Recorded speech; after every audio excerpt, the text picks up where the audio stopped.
Good afternoon, everybody. Welcome back to Robots and Red Tape. As always, I am your host, Nick Schutt, and really want to thank everybody out there for taking the time to listen to me and listen to the podcast, being part of the community. You guys are part of what makes this journey so awesome. So really thank you so much. Really happy to have my friend Allan Francis Beechinor on with me today. Allan, how are you, sir? I'm good, bro. And you? Oh Good man, day it's today, man. another day in paradise, man. Thanks so much for asking. Appreciate you joining us, all the way from Ireland, man. I really appreciate you taking the time. We're gonna talk about a lot of really cool stuff today, man. But for the folks that haven't had the opportunity to meet with you yet or know who you are yet, can you tell everybody like a little bit about yourself, your background, and kind of how you got here, man. What happened? Yeah, I call myself, you've got that accidental tourist. I'm the accidental entrepreneur or business person, right? So I'm the founder of EmergeGen AI. So I guess we don't really work on titles, but I'm the head of AI strategy or chief AI officer, right? Over 20 years, close to 30 years actually in AI. Been working in quantum computing and enterprise data kind of, I guess, started in the time when you were telling people you worked in AI at a dinner party, and it was a fantastic way to clear the room and make sure you didn't you weren't bought a drink. Hmm. So that describes it. The experience has kind of shifted, as you can imagine, right? So I am Irish, but I'm based in the Irish Sea, a place called the Isle of Man, which is infamous or famous for motorcycles, and I guess the longest standing motorcycle road race. It's kind of infamously known for fatalities on the course because it's like insane stuff, 190 miles per hour up a mountain. Yeah. I guess just my kind of wish to stop for myself is I build for kind of longer term goals, play the long game. I also work on the independent journalist platform as well. For journalism, that's telling what's really going on. And apparently I'm what happens if an engineer reads too much philosophy. Why do you say that, man? You got too much of a philosophical take on everything you do? I guess just kind of, making sure that, a lot of my work has been invested in the last 10 or 15 years working on AI safety framework guidelines, making sure that, technology is adopted in the correct way, and everything I've built has that ethos and philosophy, and everybody that works with us is on a similar trajectory. Mhm. Absolutely, man. And this is your fourth company, I think. Yeah. Okay. Do you want Yeah. to tell everybody about the other ones you've done and kind of any of that, or you want to just focus on what you're doing now? Yeah, I can focus on now. Maybe we can sum it up later. Yeah. But All right. Absolutely, man. always in tech, dude. Yeah, absolutely. Tech and racing and a couple of other things as well. Also, yeah, man. So you obviously haven't been in AI for a long, long time, right? Before it was cool, right? And what are some of the things and what are people missing now about what AI is and kind of having been doing this for so long, what perspective do you have that other people just don't have if they're just kind of hopping on the train since, LLMs became mainstream? I guess look, it's a popular or unpopular point of view, which is, what's out there at the minute isn't real AI, right? It's not real intelligence in terms of, what we're dealing with is, you know, pattern matching on an enormous scale. It's very impressive, very confident, but like generally it is, if people don't really understand what's happening, it's like it's completely hollow, right? What we're dealing with right now in terms of where AI is on the trajectory, it's like sending a student in that reads, every book in the library, but they've never had a proper conversation yet. Hmm. People are kind of mistaking fluency for intelligence, and I know I know plenty of fluent people that I wouldn't trust with a decision. Hmm. So that's kind of, I think we're heading on a very exciting journey, but there's a lot to be done, and that's where you hear a lot of kind of white noise around, AI adoption, ROI isn't visible, are these tools that we're using going to, are we at AGI yet? Some people say yes, some people say no, and that's kind of, my take on is we're heading there. It's exciting, but we have a lot of work to do, man. Absolutely, 100%. How do you, and like you said, how do you, as somebody who's been doing this for a long time, how do you actually define AGI? What does that even mean functionally? I think, largely, I think of it kind of like as a marketing word, right? Yeah, it's kind of like the expectation is AGI is going to fix everything, right? Mm-hmm. That's AI will fix everything or break everything, depending on how you look at it, right? And I guess, look, if you looked at it from a fluency perspective, AGI should be essentially somebody that can make decisions independently, and you would trust them with that decision.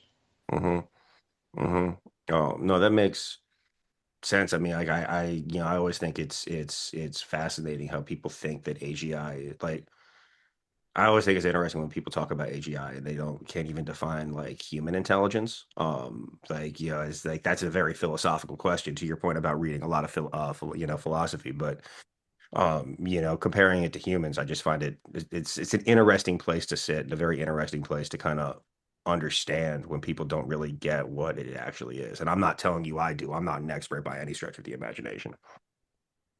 I don't think anybody is, dude, because we're in like, these are uncharted waters for everybody, right?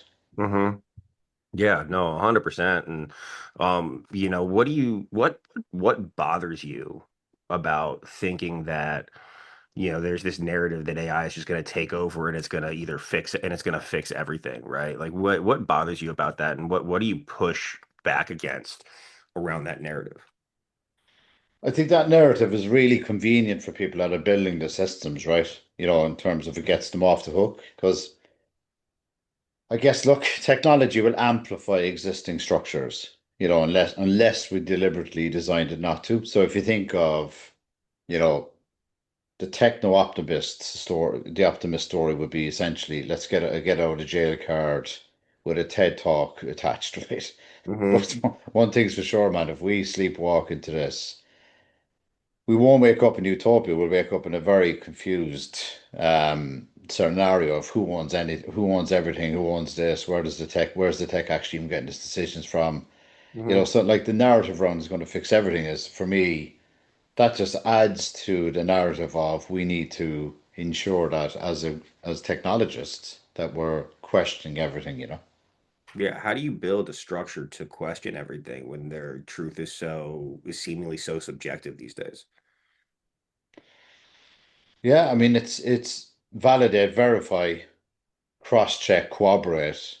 Hmm. And, it's, I won't say like, don't trust anything, but like you're heading into the scenario of like zero trust, right? It's like, let's revisit what information is practical, verify that this information is correct, and then find some source of information that we actually keep as pure and untouched or unspoiled. How do you do that? How do you create how do you create that? How would you create that if like they assume there are no, structures associated with it and anybody trying to push a narrative? How would you create that? How would you create that, unfettered place of truth like we all like the library used to be when we were kids, Like how would you build that in a way that it can't be, manipulated? I mean, I've been saying this for a long time, dude, that like, LLMs alone weren't enough and not enough. And I keep kind of, talking about, chaining agents together with no proper architecture would just compound failures. Hmm.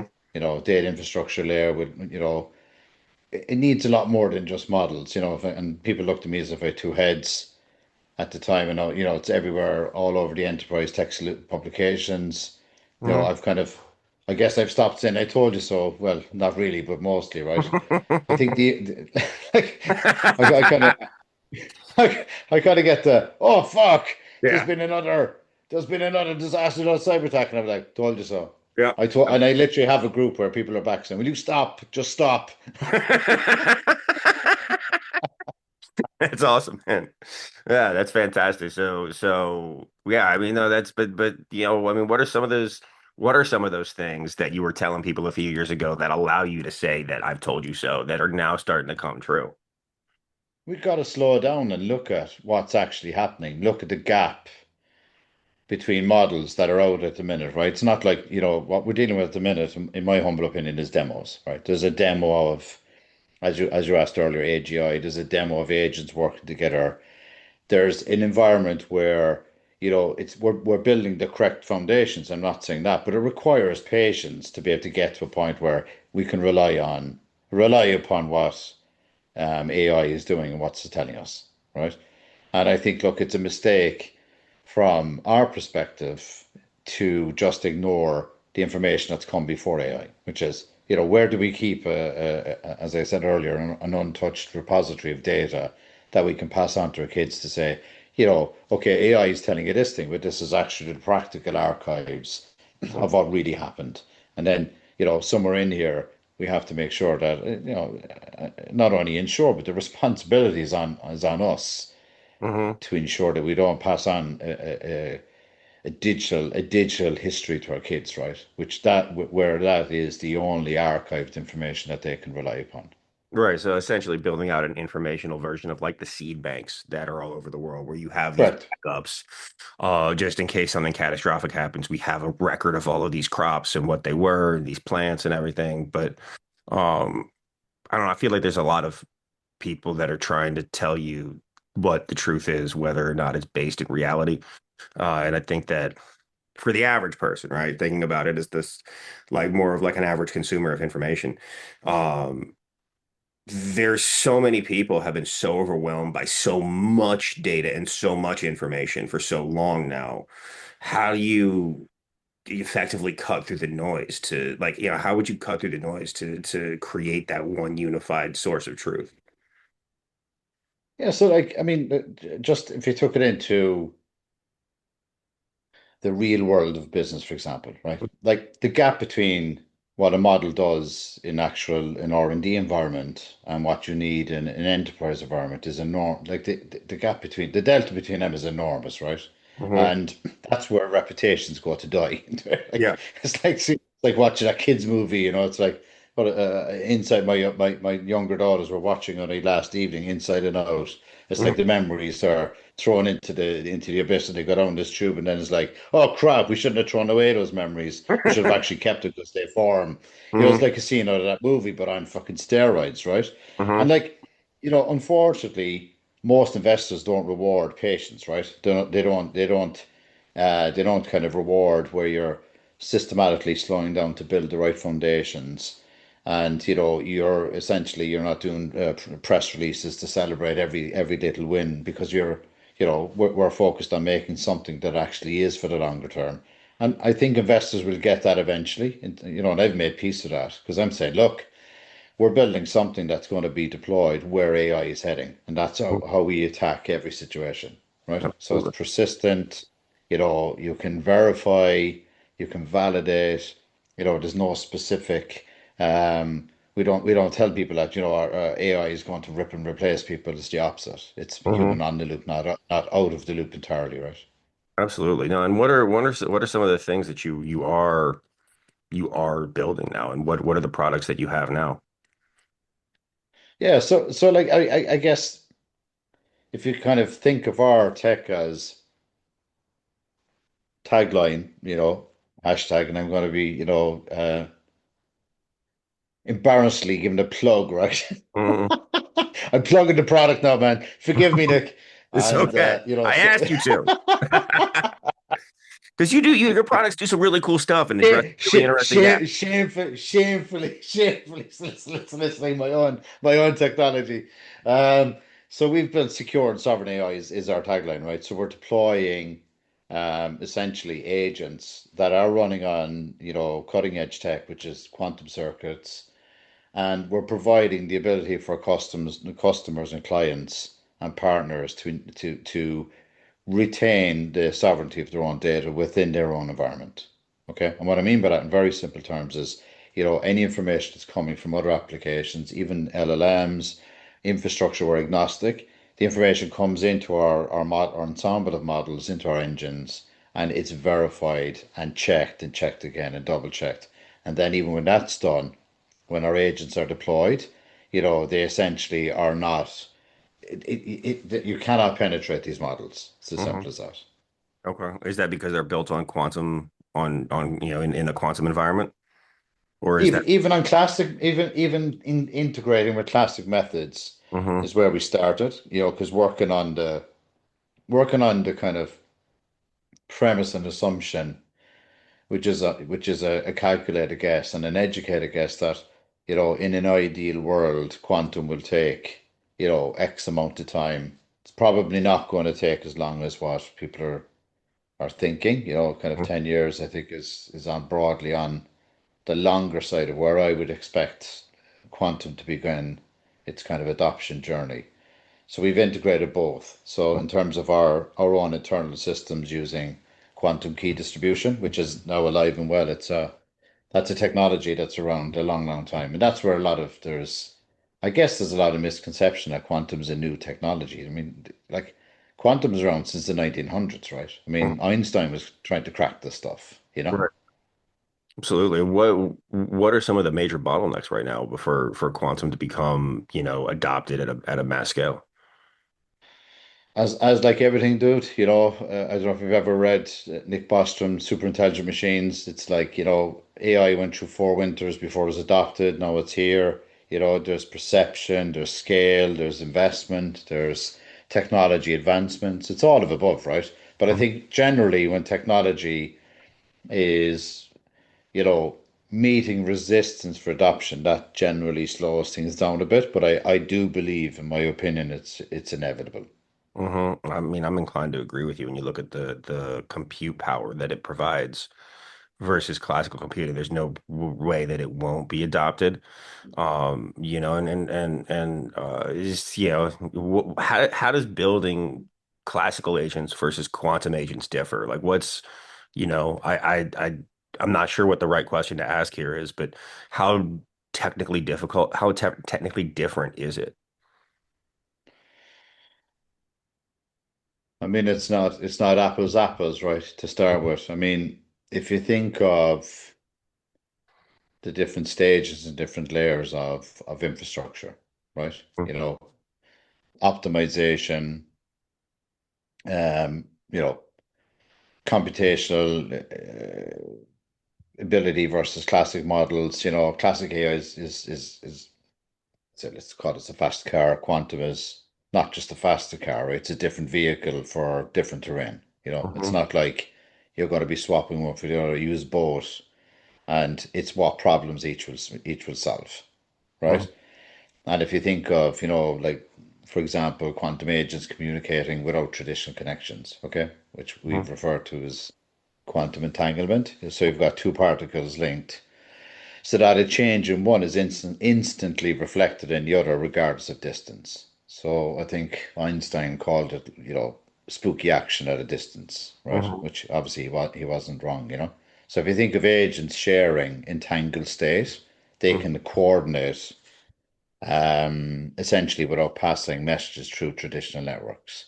So So, so go ahead. so no message in transit means no message to intercept. So you eliminate a whole kind of a whole you eliminate a whole sector of, like, class of attack vectors. The Hmm. hardware is catching up to the theory, basically, right? Hmm. So theoretically, we could have, one here and one on like a colony on Mars or on the moon and have real time instant communication across that distance in a way that is unhackable because there's nothing Yeah, moving and communicate. There's nothing in transit between the two to intercept.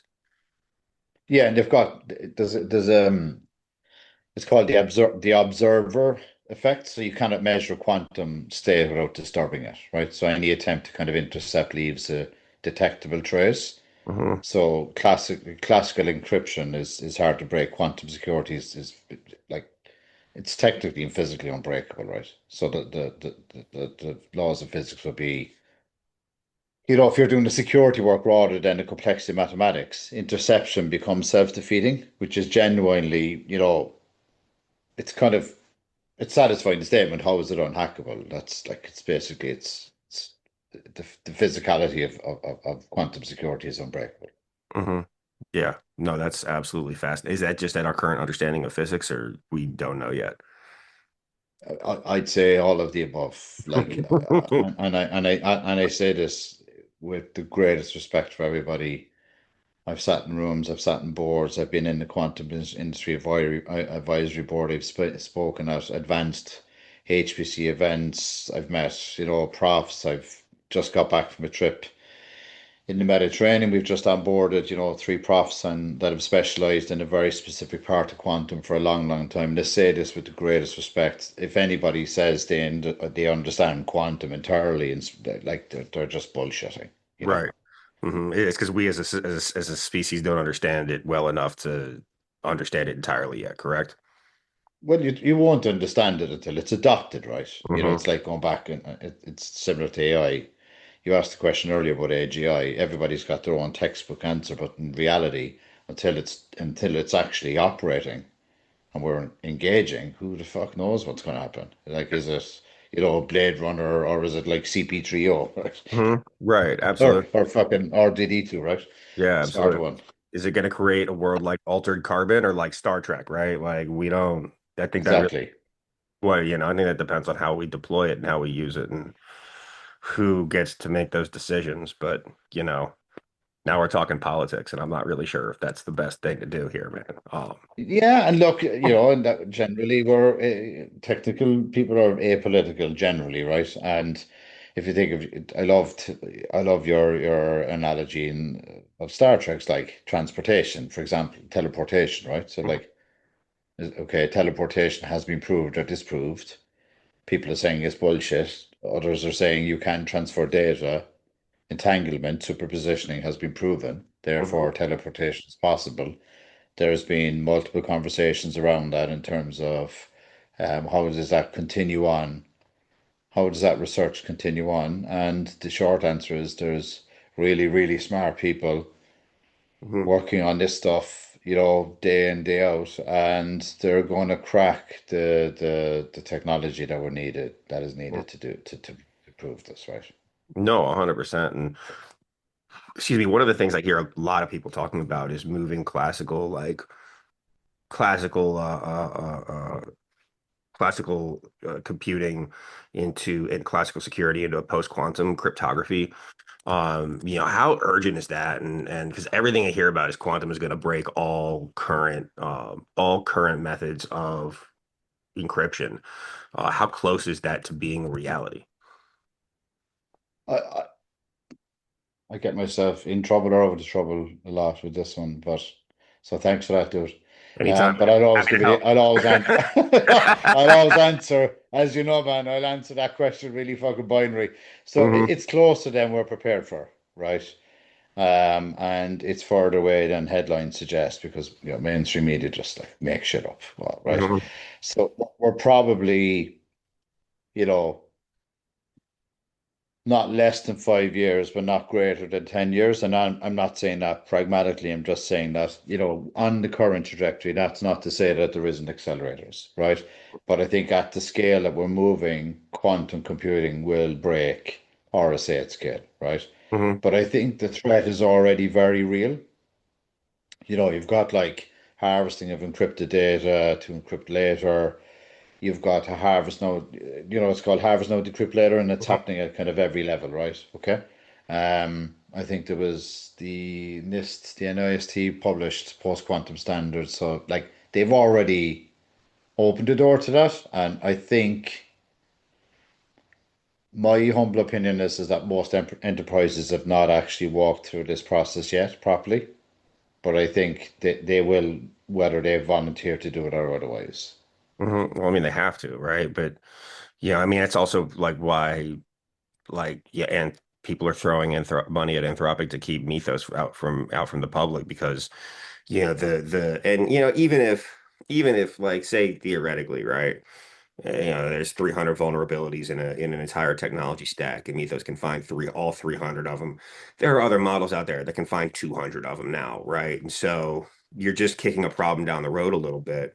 But I think that in my opinion, cybersecurity has not been a big enough priority for many, many, many organizations, which is why like digital forensics are such a thing. And you hear about all these hacks all the time, and and these are just the ones you hear about, right? Not the ones that we don't. the governments of the world really, really don't want people to know about.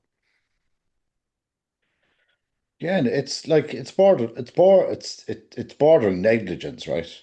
On everybody's behalf to just assume that this is not, this is not a preemptive problem that's imminent. This is kind of like, is it still hypothetical, which it isn't.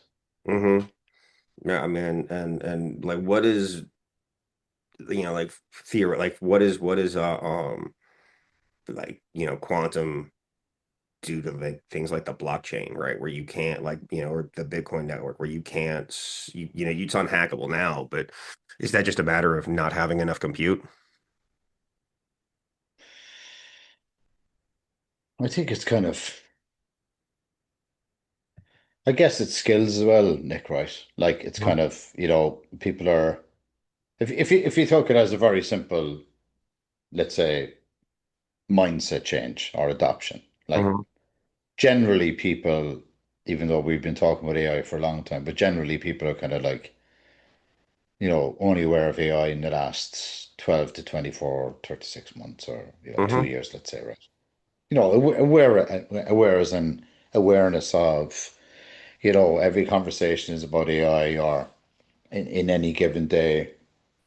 I saw the statistics lately where, somebody put up on LinkedIn the applications, let's say even 2 years ago, people were using like Google search and, Mid-Journey. And then over this side, it was like AI, AI, AI, AI, So even I've been very unpopular for saying it's like the death of SaaS, right?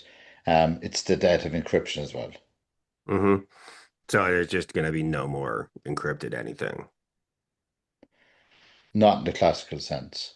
Okay, it'll all have to move into a different kind of storage or a different kind of encryption, whether it's quantum. I would assume quantum encryption, right? That would be I'm pinning my colors to the mast on that one. No, absolutely. And how do you see like these flashy AI tools interacting with quantum? Like how does that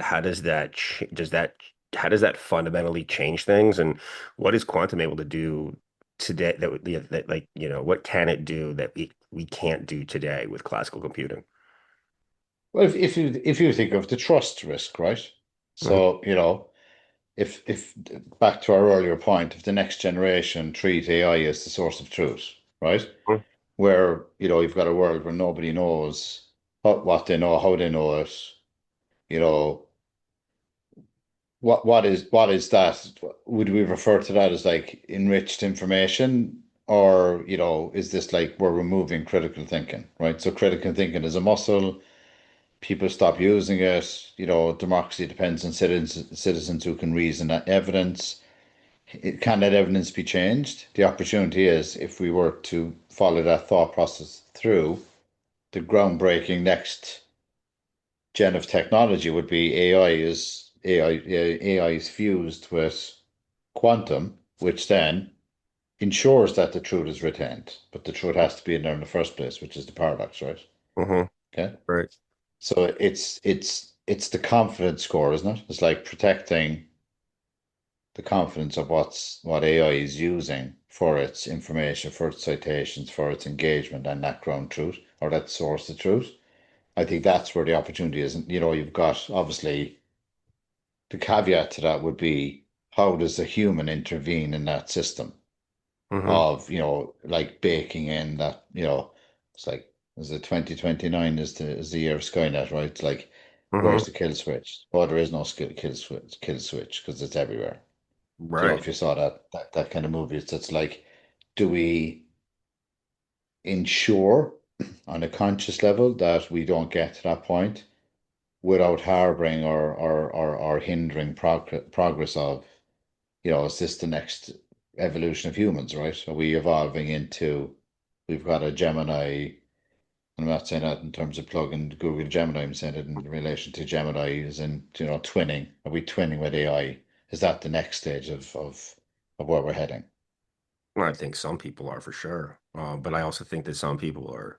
One of my favorite quotes of all time is actually it's a George Carlin quote. I don't know if you're a George Carlin fan, Alan. Um, but it's he said, think about how stupid the average person is, right? Half of them are dumber than that. And it's like and I it's am a and it fan, by the way, and I've got some other quotations, but I think that's another podcast.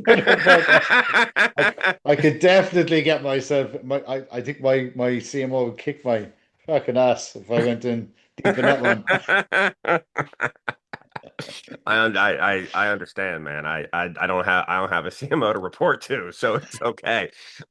But yeah, I mean, how do you build like I know you're very passionate about building kill switches into everything, right? And having the ability to turn things off.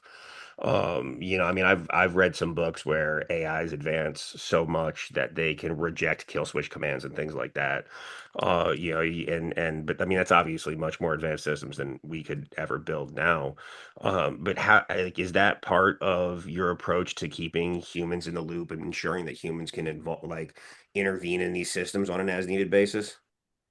Yeah, so I've got like, I've got my non-negotiables, I've got my fundamentals and my AI guardrails, and we've got like, like if I was to break that down, it's just like four things. Explainability, right? So if you cannot trace a decision, you should not deploy it where it matters. If you don't have data sovereignty, so you know exactly where your data goes, you're going to have human escalation paths and audit logging, right? Like they're the four, they're I guess pillars or fundamentals, right? Mm-hmm. Like I call them AI guardrails, and I've worked extensively on standards AI team. I've been a ministerial appointment in Europe. I've sat in IEEE, in terms of, looking at regulatory safety guidelines from an engineering perspective, right? But it's very surprising for me the number of organizations that are like handing their sensitive data to models, right? With the casual confidence of, it's like, I guess, it's like giving a stranger the keys to Mm-hmm. your house, right? Mm-hmm. And then you're wondering like why you come back to an empty house. It's like, Right. okay. Mm-hmm. Um, and look, we're talking about like embedded kill switches, which means for me, that's like if you think of, I started off as an engineer, as an like electrical electronic, right? So networking was my kind of grassroots, but think of circuit breakers. So it's not like big red buttons, where you're like slamming the Mm-hmm. button in a fucking comedy movie, right? Right. It's predefined conditions that halt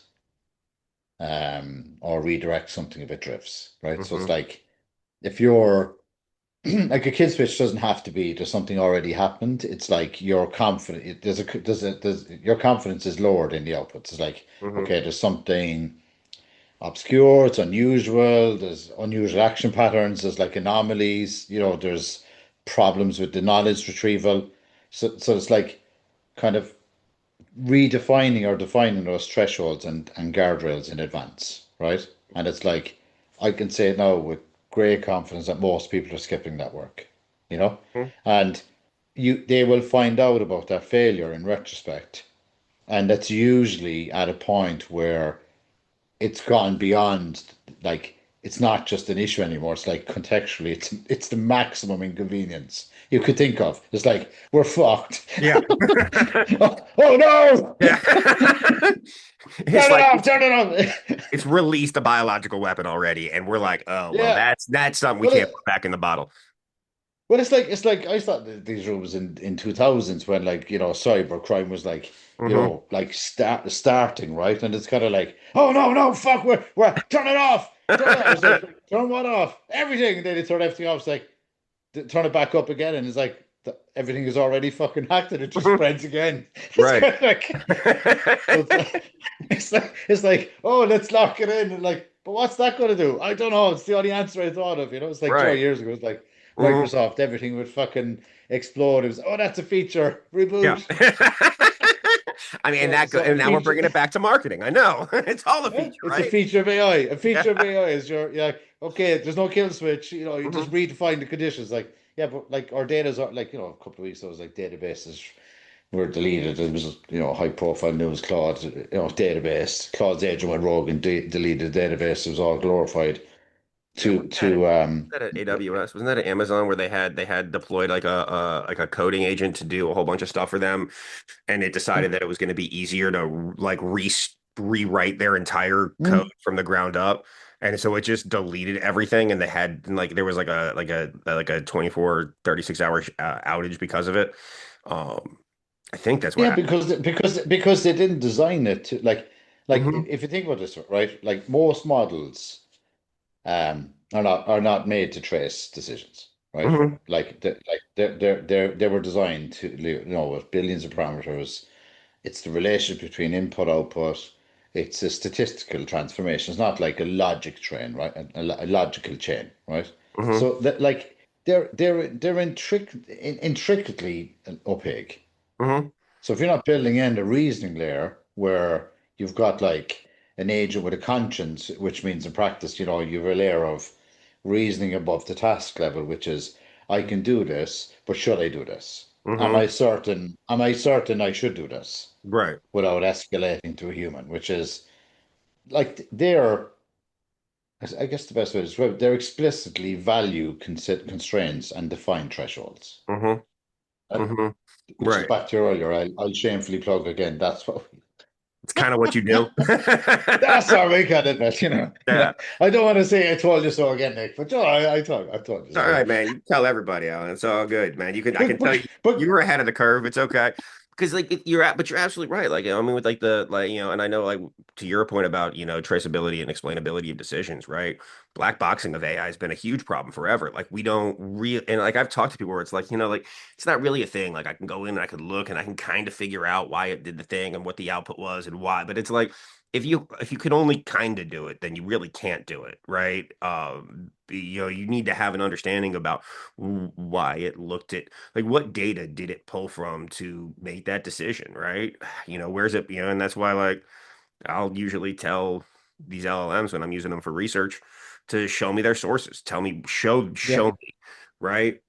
Because like I know I've talked to folks and in. you're the percentage dude, like you're the low percent, and if you think of like what is a provocative word for that, it's like conscience, right? Hmm. And but intentional restraint built into your architecture or into how you're engaging, as you just said, right, is probably the least provocative thing you could think of because it's like you're just literally asking them, like it's as if you were dealing with a human to say, go mow the lawn. Oh, by the way, don't like mow the neighbor's lawn. I'm using Right, very simple fucking, right? But like right. unless you tell the model and explicitly to not do that and there's a fence between the two gardens where it has to stop, it'll Mhm. just keep seeing grass and mowing, right? That's Right. it.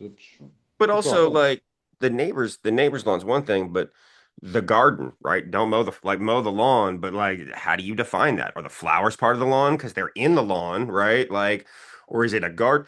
Like, are you gonna go and mow all of that too?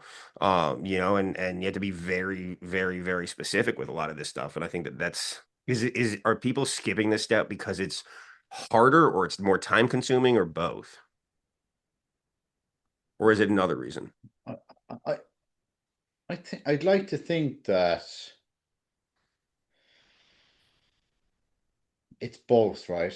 And I think it's also lack of context or education. It's kind of like it's an afterthought in the process where it's like, okay, let's just get on with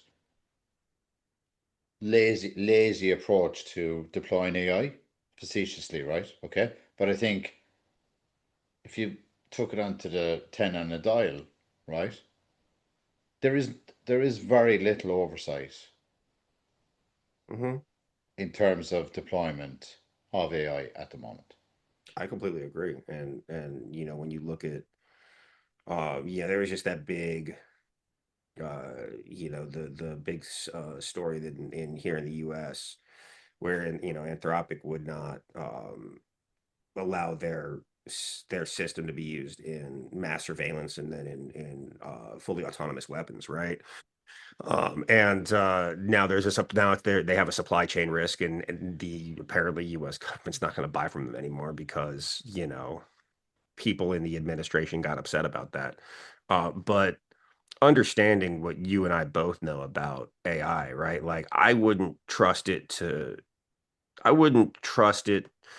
do really anything unsupervised, especially at right now, right? I wouldn't trust it to, and we're talking low stake stuff. I wouldn't, trust it to post transactions in my books. I wouldn't trust it to order me concert tickets, right? I know for a fact that like there have been times where I have failed in checking something, right? And it's like giving me like I had an event on a Wednesday, but it was still running on the time scale from a year ago. So it came out, it was on a Tuesday, and I just didn't see it, right? And understanding those limitations within the systems, I don't understand how anybody responsibly could say, oh, yeah, let's just put it in drones and let it decide to attack things on its own.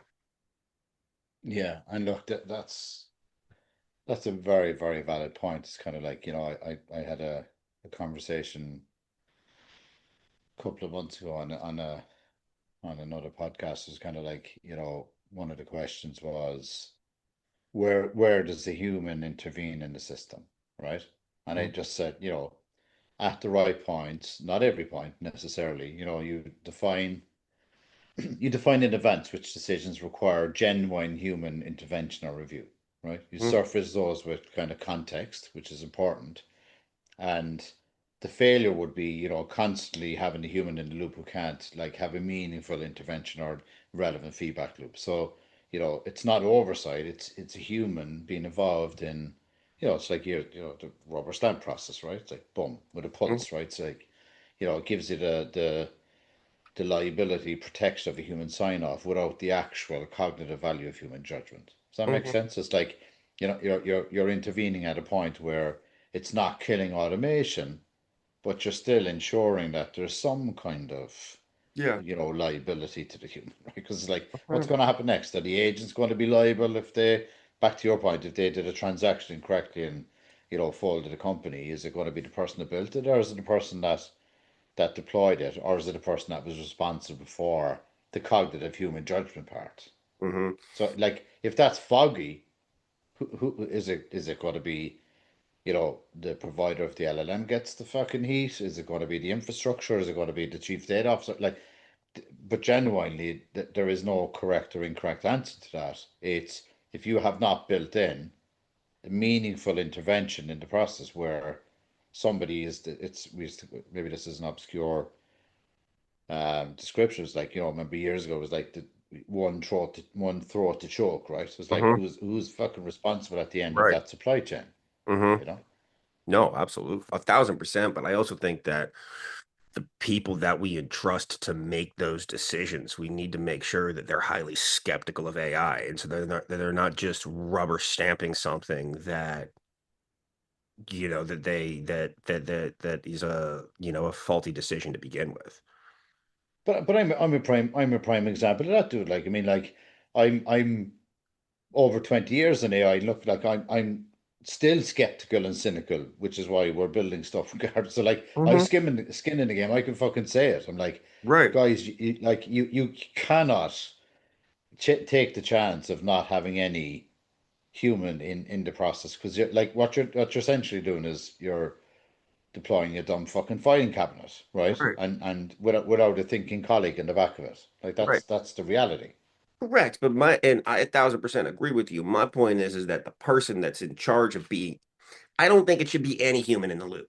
Is what I'm saying, right? To my point about the George Carlin quote. Like, it shouldn't just be any depending, like, especially depending on the consequences of the decisions being made, right? Or the consequences of the loop that the human is in. We need to have like the right humans in the loop because just any old chuckle fuck is not necessarily gonna be applying the same intellectual rigor to the decision that you and I would, or folks like us would.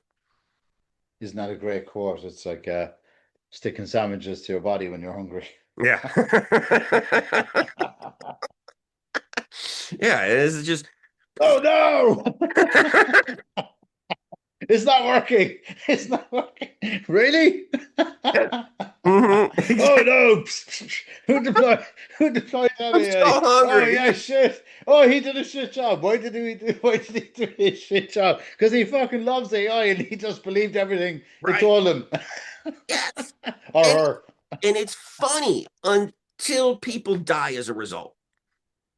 Yeah. Or there are, like, and I'm with you, but like like when you start looking at how these things are like these systems are being deployed, I think that that's very much a valid point that like there are going to be mistakes made within this process and it's going to cost human lives, right? And it's going to cost human pain and suffering.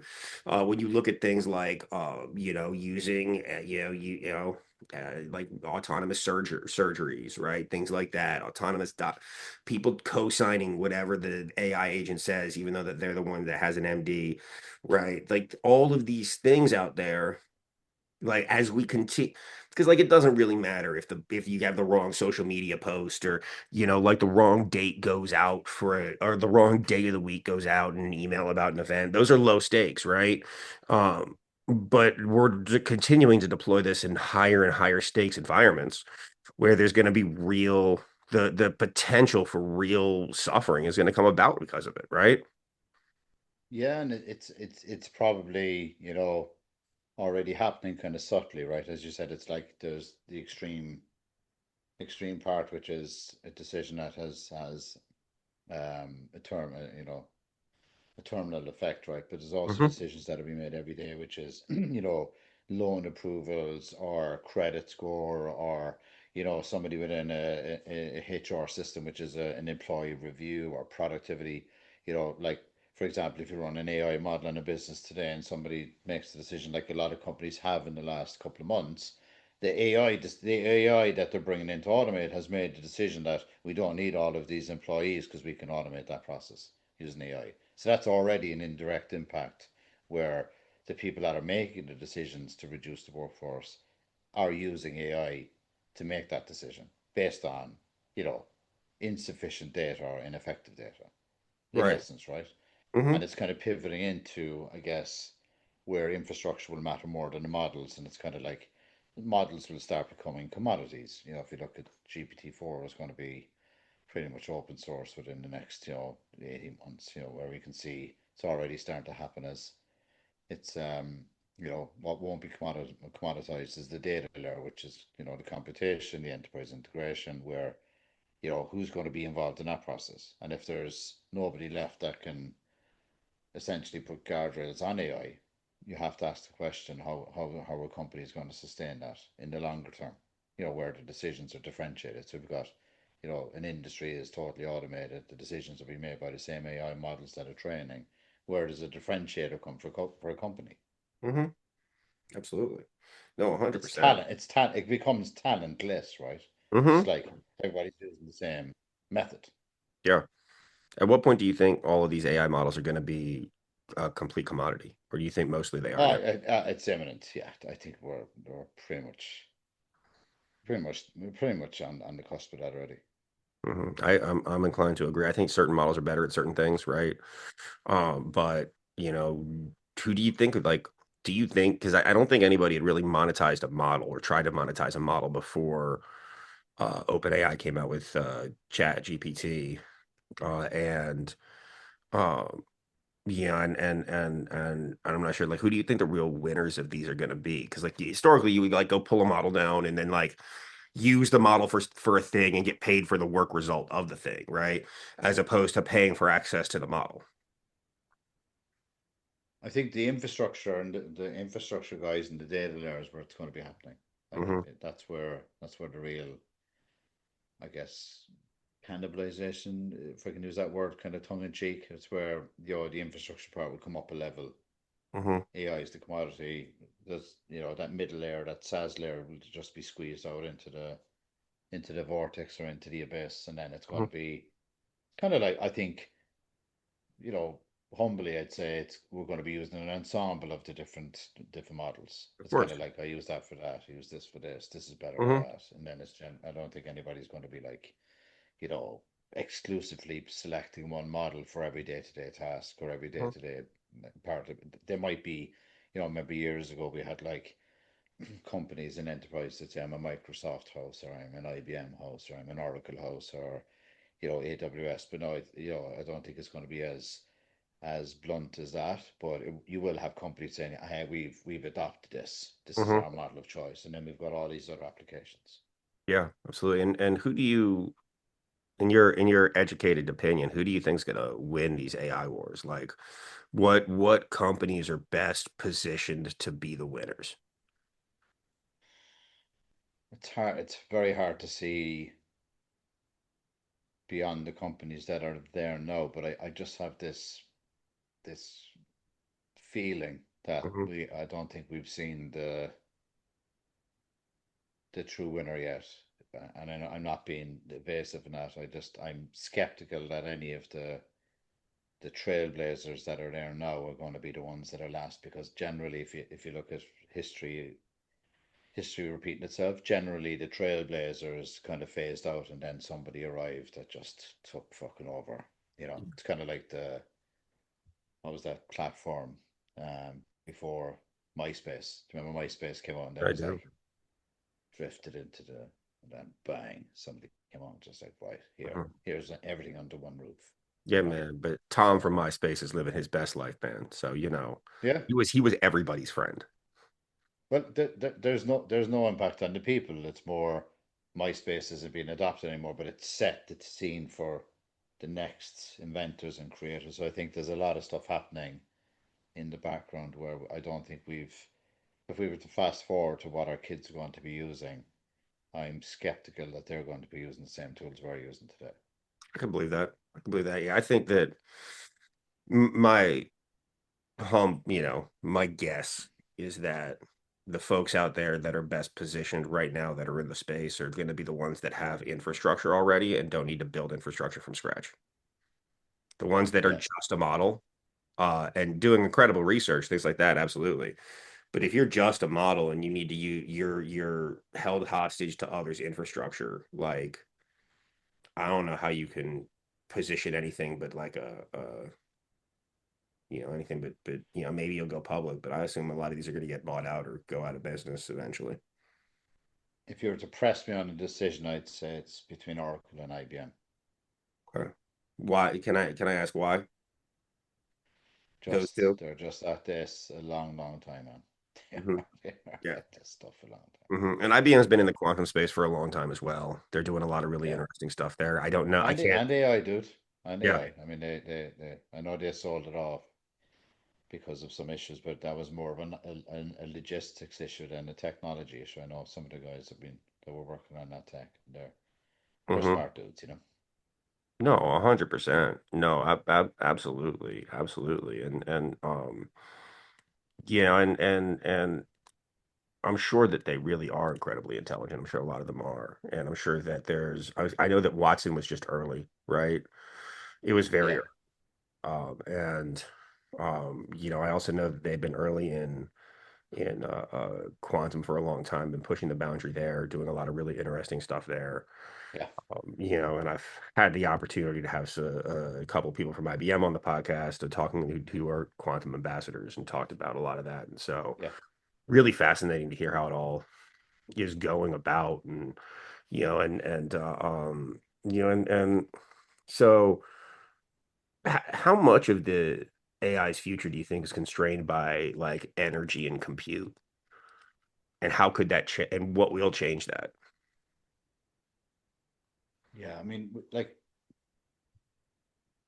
I think, look, I'd be quite binary with that, Nick. I'd kind of see that it's not like people are not being honest enough about it, in terms of like if you were, you know, involved in creating models, like I'm a patented inventor in AI. I've built, NLP engines from ground up, auto machine learning, lazy learning models, OCR tools. Like if they understood exactly, like, the amount of energy it consumes to create a frontier model, right, in terms of on a scale, like that trajectory has to collide with energy requirements especially in some of the smaller countries, right? If you think of we get smarter architectures and quantum processing will help. And that operates on a completely different physical principle. So it's not software, it's a physics upgrade, or it's not a software fix, right? So I think until people are very honest that right now we're on a trajectory of it's going to be a very severe problem for certain parts of of certain countries. Mhm. Yeah, no, and I know that additionally, like the energy, like the grid in and of itself is, at least in this country, antiquated. I'm sure in other parts of the world is antiquated. Needs a lot of investment to get it to a place where it's going to be usable, right? In the, moving forward towards the future, just from a generation perspective, but also like I think we need to have like I think we need to upgrade the how we're actually generating electricity, and move away from like coal and fossil fuels and natural gases into like a non-linear supply chain, whether that's solar or I mean, nuclear is still, in my opinion, the best way we have right now to generate I was just electricity. gonna, I was just gonna say, man, I was like the thing that sprung to mind when you were saying that was like, okay, there's a bad rep and concerns, but generally nuclear energy is the cleanest, fastest way possible to solve for this. Hmm. Yeah, I think it's absolutely the closest. And I mean, I know I've heard talk about putting small cell nuclear power generators on site at data centers, which would be fascinating. Hope my concern would be that I don't know how many people there are that are qualified to work on nuclear power in nuclear power, right? I'm not sure what the workforce constraints are there first. I've a friend in that space, man, and actually I just got back from the US. I hung out with him in New York over the weekend, and I the stuff he's working on is absolutely fascinating and similar to quantum trajectory. He's on a different trajectory. It's fucking mind blowing the Okay, stuff that this guy is doing with energy. Like, and he's definitely ahead of the curve, that's and awesome, man. drives a bulldozer right through the a lot of the energy hypothesis that I've read that I just my immediate reaction when I read some of the stuff is like, let's keep doing the same thing that we did for the last 400 years and this will Hmm. work. And I kind of read it and saying, guys, we fucking wake up. We're in a different Hmm. world. It's Yeah. like, we got to be Oh, better than that. Yeah. absolutely. I've always thought that like space-based solar would be cool, but then how are you going to beam it down to Earth? What happens if there's like a mystery, like if there's a misalignment? Are you just building death rays at that point, right? Like, I don't know, but like nuclear is fascinating. Like nuclear is awesome. I know we talk about like I know fission and fusion are still Mm. theoretical out there, and I don't know enough about them to even begin to ask questions about them. But you know, I just find all this stuff fascinating, man. There is a lot of fascinating research going on in that for sure. Yeah. 100%, man. But as we get ready to wrap up, Alan, is there anything I should have asked you that I didn't? Any additional points you'd like to make, dovetailing around this whole conversation that we've been having, which has been wide-ranging and fascinating? No, I mean, I just obviously my finishing note is just I'm looking forward to unlocking the quantum and AI fusion to start solving a lot of stuff that we just spoke about, which is, computation issues, energy issues, security, Mhm. communication, and I think it's just an absolute fascinating time for inventors and innovators. Absolutely, man. And I'm glad that you're one of them doing it, man. I think it's fascinating. I think the work you're doing is impressive, and you also own a distillery, so like, that's cool too, right? And cars and motorcycles. So you're not just like you're doing fun stuff too. You're doing other fun stuff too, man. And so it's not lost on me that they think there's some whiskey bottles behind you there in your background. And so I love it, man. And I appreciate I hung out in Nashville. We were doing some stuff in Tennessee. So I took a 2 day respite in it's like it's just such a fucking cool place. yeah. So I went up to Standard Proof. It's like a micro distillery. It's Mhm. up off the it's up off Broadway there, and like they're doing fusion whiskeys. They're doing what a fucking beautiful place, man. So it's yeah, I do that quite often. Yeah. Yeah. 100%, man. I love it. I really, I love it. I love to talk whiskey and cigars with you too, man. And really appreciate you coming on and taking the time, man. Thank you so much, Alan. It's been a fascinating conversation. I really appreciate you. Oh, thanks, bro. I really appreciate it. Thank you so much, man. And everybody out there listening, thank you so much for listening to Robots and Red Tape. As always, I'm your host, Nick Schutt, and I hope you're having a wonderful day.